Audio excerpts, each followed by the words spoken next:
Mesdames et messieurs, Azul Fallaoun, salam alaikum.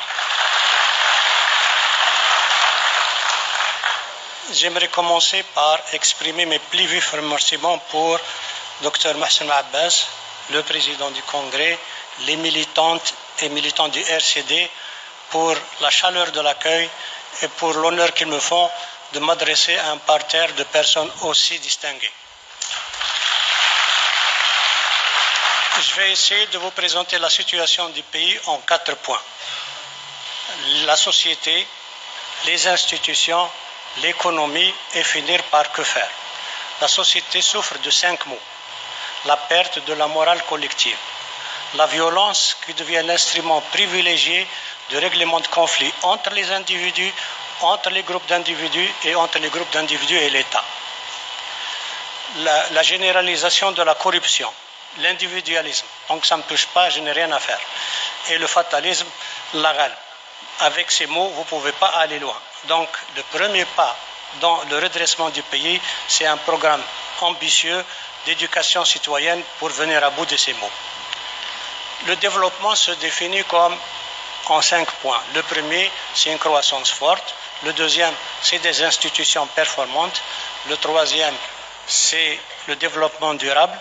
Le quatrième, c'est les libertés individuelles et collectives. Et il faut bien noter que les libertés individuelles et collectives sont un instrument de développement. Ce qui veut dire que sans liberté individuelle et collective, il n'y a pas de développement. Ensuite, l'équité. C'est-à-dire que lorsque le train du développement démarre, il ne laisse pas de gens sur le quai. Vous vous rendez compte que nous ne sommes pas dans la direction du développement, malheureusement, nous sommes plutôt dans un état déliquescent. Et l'état déliquescent se définit par 5 critères. Le premier, c'est l'institutionnalisation de l'ignorance et de l'inertie. Moins vous avez de savoir, moins vous êtes capable d'engagement, plus vous avez de chances de vous élever dans la hiérarchie de l'État.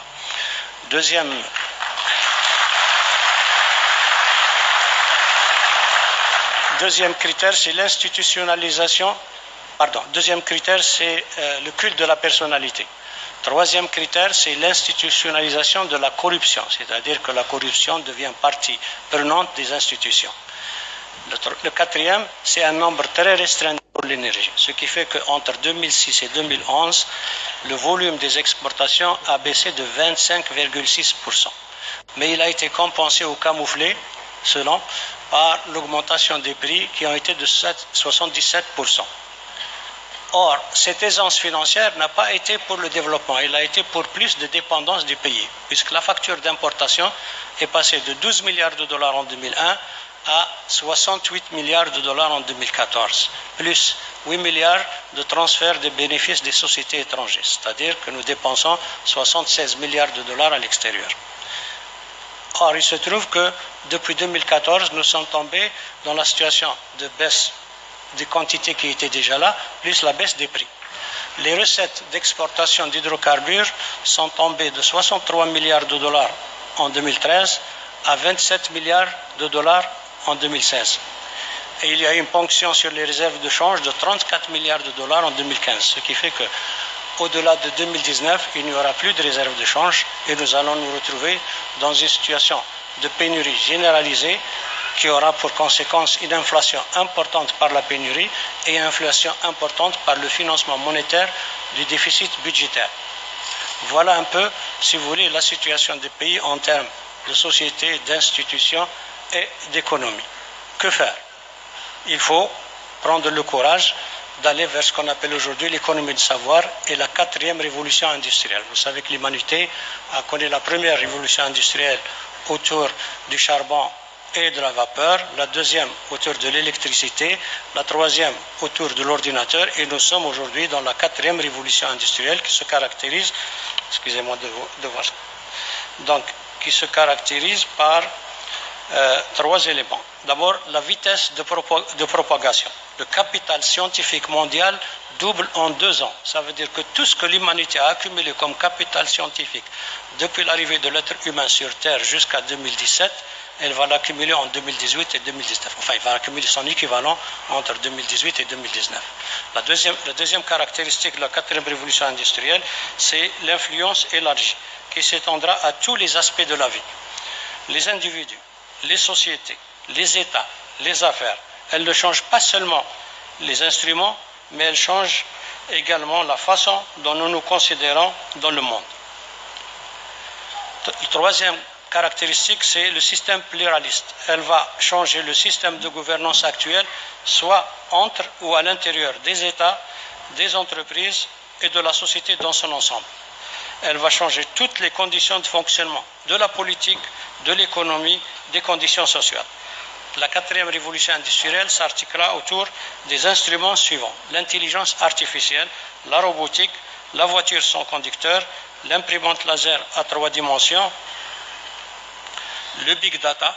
Imaginez que la capacité de stockage aujourd'hui, l'unité de mesure de la capacité de stockage, c'est le gigaoctet, 10 puissance 21. L'unité de mesure, 10 puissance 21.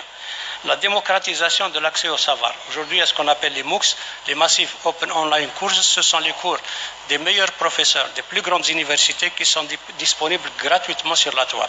Il y a aussi beaucoup de gens de bienfaisance qui sont en train de créer ce qu'on appelle les académies d'enseignement à distance gratuitement. Donc il y a vraiment la possibilité d'aller très loin dans le savoir.